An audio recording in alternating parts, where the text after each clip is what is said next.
नमस्कार, मैं नेहा भारती। एक साल पहले कश्मीर से धारा 370 को हटाया गया था और कश्मीर को दो भागों में बांटा गया था। वहां से 35 है भी हटाई गई थी। उसको लेकर अभी एक साल में कोई बात नहीं हुई, कुछ नहीं हुआ और आज पूरा एक साल बीतने के बाद वहां पर क्या बदलाव आए उसी को लेकर मैंने आज की वीडियो बनाई है और कुछ अपने पास पॉइंट्स भी लिखकर मैं इसमें लेकर आई हूं।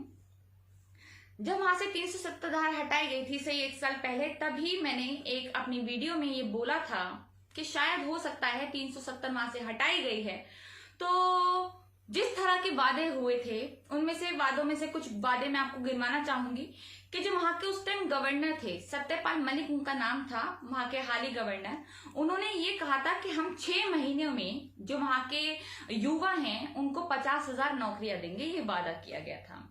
बीजेपी की जो सरकार है वहां पर यह भी वादा किया था उन्होंने कि जो हम लोग हैं वो कश्मीर के हालात एकदम सुधार देंगे, कश्मीर के हालात बहुत अच्छे हो जाएंगे, जो वहां पे आतंकवाद है वहां से खत्म हो जाएगा।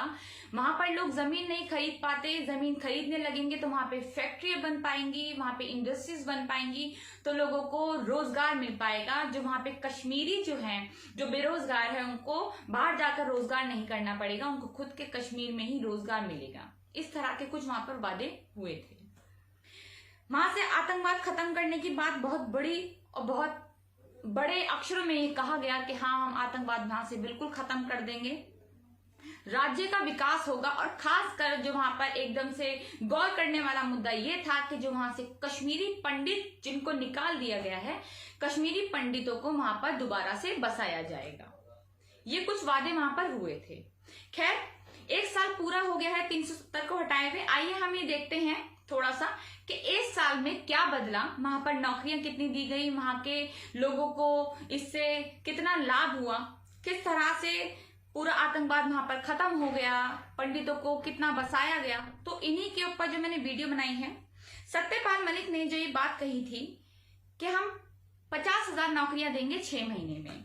और आपको एक बात बता दूं कि एक रिपोर्ट अनुसार, नौकरियों की बात यहां पर कर रहे हैं तो एक रिपोर्ट अनुसार वहां पर अभी तक इन एक सालों में 4 लाख से ज्यादा नौकरियां छीन ली जा चुकी है। 4 लाख से ज्यादा नौकरियां वहां पर खत्म हो चुकी है। 50,000 नौकरी देने का वादा किया था, उसका तो खैर कोई लेना देना है ही नहीं। आतंकवाद की हम बात करें तो आतंकवादी जो हैं अब ज्यादा घुसपैठ कर रहे हैं हमारे कश्मीर में। पहले जितने थे उससे ज्यादा ही आतंकवादी अब घुसपैठ कर रहे हैं। इसके चक्कर में हमारे जो लोकल वहां के लोग हैं उनको भी अपनी जान गंवानी पड़ रही है और हमारे जो आर्मी मैन हैं उनको भी अपनी जान गंवानी पड़ी, वो भी कई लोग शहीद हो गए। फैक्ट्री इंडस्ट्री की हम बात करें तो फैक्ट्री और इंडस्ट्री का एक बहुत बड़ा यहां पर आकलन है कि वहां पे अभी तक इन एक साल में 44,000 करोड़ का नुकसान हो चुका है। एक रिपोर्ट अनुसार 44,000 करोड़ का नुकसान अभी तक कश्मीर को भुगतना पड़ा है। उसके बाद जमीन खरीदी जा सकेगी तो वहां पर जमीन खरीदकर कितनी फैक्ट्रियां बनी और वहां पे कितनी इंडस्ट्रीज बनी, तो मैं आपको बताना चाहूंगी कि वहां पे एक तिनका, वहां पर एक ईंट भी नहीं रखी गई है इंडस्ट्री के नाम पे और फैक्ट्रियों के नाम पे। राज्य का विकास होगा तो राज्य का विकास मैं आपको कैसे बताती हूं कि आज भी वहां पर लॉकडाउन लगा है, आज भी लोगों को वहां पे से घर से बाहर नहीं निकलने दिया जाता है। वहां पे आज भी उतने ही बुरे हालात बने पड़े हैं जितने एक साल पहले वहां पर बने हुए थे। कश्मीरी पंडितों को वापस बसाया जाएगा तो एक कश्मीरी आकर ऐसा बता दे जो वहां पर अपनी जमीन दोबारा खरीद पाकर वहां पर बस गया है, तो किसी को भी वहां पर अभी भी किसी को वहां पर ना इन्होंने बसाया, ना वहां पर किसी को नौकरियां दी। नौकरियां और ज्यादा, बहुत ज्यादा बड़ी मात्रा में नौकरियां वहां से छीन ली। आतंकवाद खत्म करने के बजाय आतंकवाद बहुत ज्यादा बढ़ा है, जमीन कोई खरीद नहीं पाया है। और सबसे मेन बात, जो वहां पर जुल्म हुए हैं वो और ज्यादा बढ़ चढ़कर यहां पर सामने हमें दिखे हैं। मैं आपको एक बात बताना चाहूंगी कि अभी दिल्ली में 2 महीने का जब लॉकडाउन लगा था तो दिल्ली में सब लोग बहुत ज्यादा बिलबिला गए थे, बहुत परेशान हो गए थे। या फिर दिल्ली में ही नहीं, हमारे पूरे भारत में लोग परेशान हो गए थे और लगातार वहां पर कभी कोई कुछ पहनकर, कभी कुछ पहनकर बाहर निकलना चाह रहा था छुप छुप के कि हम बाहर निकल जाएं। इस चक्कर में पुलिस ने उनको काफी बार टॉर्चर किया, काफी बार मारा भी। इस तरह की घटनाएं हमें रोज गोदी मीडिया में दिखती ही रही, पर वहां पर आज तक 1 साल हो गया पूरा वहां पर लॉकडाउन लगा पड़ा है। हम यहाँ की बात करते हैं अपनी लोकल लोगों की, जो कश्मीर में नहीं रहते हैं, उन लोगों की बात करते हैं कि अगर हमारा 4G के नीचे 3G नेट भी चल जाता है तो हम पागल हो जाते हैं कि स्पीड नहीं आ रही है। वहां पे आज थोड़ा बहुत नेट दे दिया गया है तो वो स्पीड है 2G। आज भी वहां पे फोन कनेक्शंस काटे हुए हैं, आज भी फोन कनेक्शन वहां पे नहीं हुए।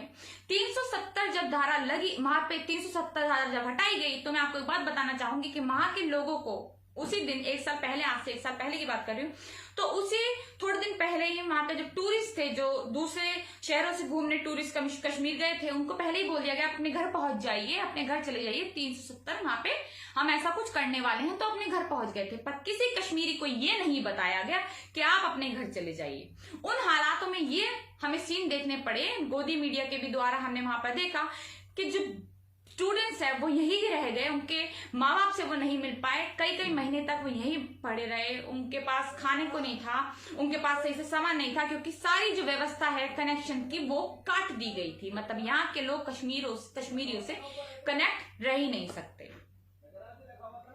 जमीन की बात करते हैं, जमीन खरीदने की, तो वहां पे उस टाइम अंधभक्तों ने खूब आगे आके बोला था कि हम तो कश्मीरी लड़कियों से शादी करेंगे। फिर उन्होंने ये बोला कि भाई हम तो वहां पे जमीन खरीदेंगे, डल लेक जो झील है वहां पे जमीन खरीदेंगे। तो उनकी इतनी औकात नहीं है कि आज तक उन्होंने कश्मीरी किसी लड़की को देखा भी हो पास से, शादी करने तो बहुत दूर की बात है। उसके बाद हम देखते हैं यहाँ पे उन्होंने जमीन कितनी खरीद, तो जमीन पे क्या आज तक उन्होंने कश्मीर की घास तक पर पैर रखने की उनकी औकात नहीं है, आज तक उन्होंने वहां पर पैर तक नहीं रखा होगा। पर बहुत लंबे चौड़े वादे करके उन्होंने ये कहा कि हम जमीन खरीदेंगे, लड़कियों से शादी करेंगे, और बहुत ही अभद्र टिप्पणी करी वहां की लड़कियों से। और उसके बाद जब वहां के लोग भी इस तरह, मतलब जो दूसरे लोग हैं वहां पे जब बोलने लग गए कि आप इस तरह बातें मत करिए, आपकी बहन को कोई बातें करेगा, तो वो गाली बकने लग जाते थे। उसके बाद हम बात करते हैं यहाँ पे राज्य का विकास कितना हुआ। तो विकास तो हमें पता ही है कितना हुआ। आज तक हमें इन 6 सालों में जो हमारी बीजेपी की सरकार हमारे देश में रही, उन्होंने उन 6 सालों में हमें एक ही विकास दिखा, वो है हमारा, सबको पता है, विकास दुबे, जिसका इनकाउंटर हो चुका है। उसके अलावा कोई विकास दिखा नहीं। कश्मीर में क्या, किसी भी राज्य में अभी तक कोई विकास नहीं दिखा है, और कश्मीर के हालात लगातार बदतर होते जा रहे हैं। उसके बाद हम बात करते हैं यहाँ पे, जब उन्होंने महबूबा मुफ्ती के साथ सरकार बनाई थी, तो महबूबा मुफ्ती के साथ उन्होंने गठबंधन कर लिया। उसके बाद उनको जब ये लगा कि महबूबा मुफ्ती हम पे भारी पड़ने वाली है, हम पे भारी पड़ रही है, तो उन्होंने एक चीज स्टार्ट करी। उन्होंने 3 साल जब सरकार चला ली, 3 साल के बाद उन्होंने वहां पे उनसे अपना समर्थन वापस करके राष्ट्रपति शासन लगवा दिया। राष्ट्रपति शासन लगते ही उनका राज अपना हो गया।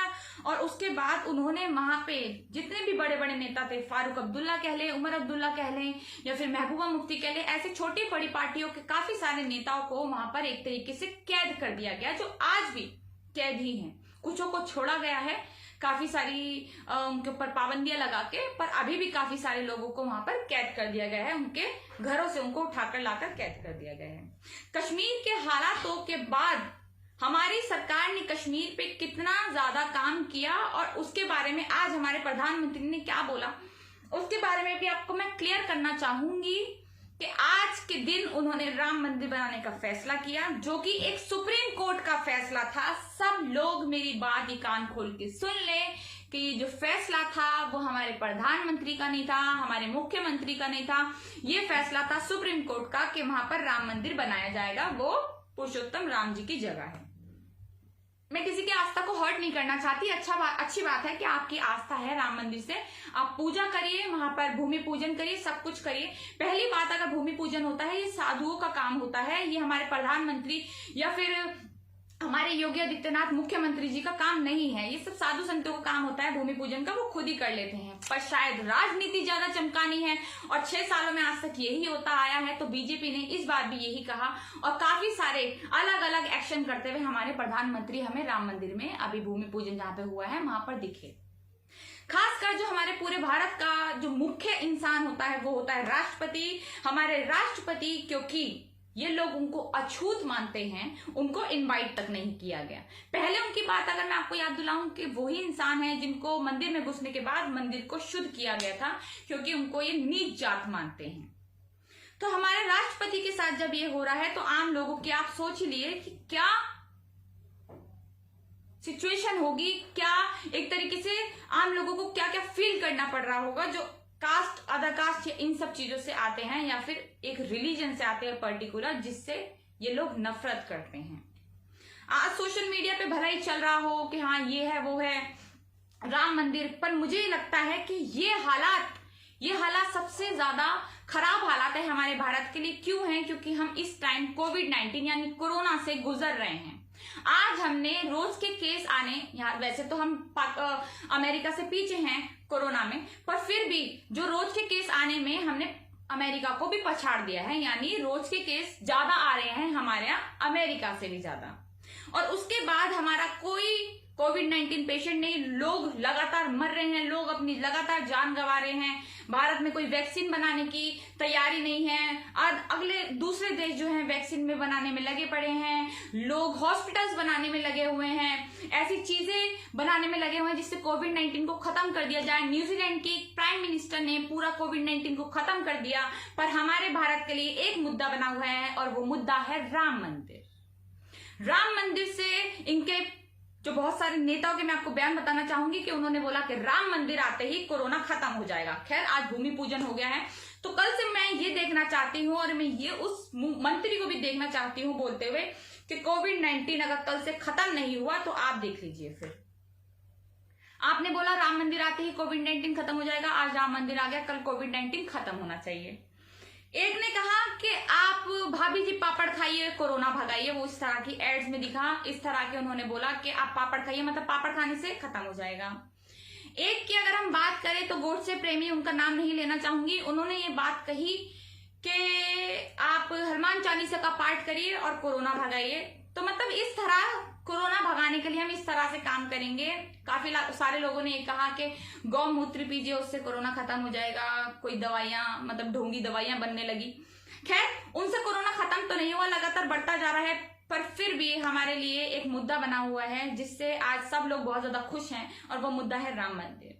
पर मुझे लगता है कि इस टाइम जब हमारा भारत बहुत ज्यादा भूखमरी से गुजर रहा है, हमारे यहाँ लगातार लोग सुसाइड कर रहे हैं, बेरोजगार हो गए हैं, बहुत सी नौकरियां छिन चुकी हैं, लोग बेरोजगार अपने घर पे बैठे हैं, तो मुझे लगता है कि ये टाइम है सोचने का कि हम किस तरह से जो हमारी इकोनॉमी है जो जमीन तले खिसक चुकी है उसको हम दोबारा से ऊपर कैसे लाएं, जो हमारे पेशेंट्स है कोविड-19 के उनको ठीक कैसे किया जाए, वैक्सीन बनाने की तैयारी की जाए, किस तरह के उपायों से हम कोविड-19 को भारत से खत्म कर सकते हैं, ये सोचा जाए।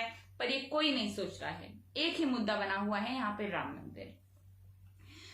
अगर मुझे लगता है कि जय श्री राम का जो नारा देते हैं, जय श्री राम के नारे के लिए उसी के अगर ऊपर उस जगह पे नहीं, उसी को नाम को देखते हुए अगर एक नारा बनाते जय श्री राम अस्पताल, जय श्री राम हॉस्पिटल, तो शायद आज हम भी खुश होते और शायद जिसके नाम पे उन्होंने ये हॉस्पिटल बनाया है बीजेपी वालों से, वो भी खुश हो जाते।